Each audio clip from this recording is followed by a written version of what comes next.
Squid গেমের ফ্রন্টম্যানের সঙ্গে শাহরুখ আমিরের ছবি ভাইরাল। বিশ্বব্যাপী সাড়া জাগানো কোরিয়ান সিরিজ স্কুইড গেমের জনপ্রিয় অভিনেতা লি বিয়ং হুনের সঙ্গে ছবি তুলেছেন বলিউড কিং শাহরুখ খান এবং আমির খান।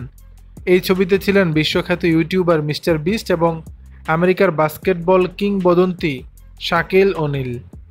লি বিয়ং হুন এই ছবিগুলো তার ইনস্টাগ্রাম হ্যান্ডেলে পোস্ট করতেই মুহূর্তে তা ভাইরাল হয়ে যায়।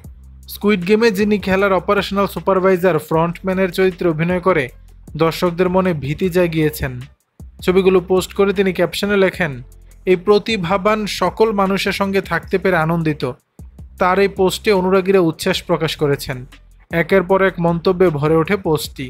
কেউ কেউ যেমন অবাক হয়েছেন এই অপ্রত্যাশিত জোট দেখে, তেমনি কেউ কেউ আবার মজা পেয়েছেন শাকিল ওনিলের সঙ্গে লি বিয়ং হুনের উচ্চতার পার্থক্য দেখে। একজন অনুরাগী কমেন্ট বক্সে লেখেন, শাহরুখ খান আর লি বিয়ং হুন একসঙ্গে, এটা আমার বিনোদনের তালিকায় ছিল না। আরেকজন মজা করে লেখেন, প্রতিটা ছবিতে তার পোজ দেওয়ার ভঙ্গি একই রকম, আমি ভালোবাসি তাকে। দর্শক, বিষয়টি নিয়ে আপনাদের মতামত জানাবেন নিচের কমেন্ট বক্সে।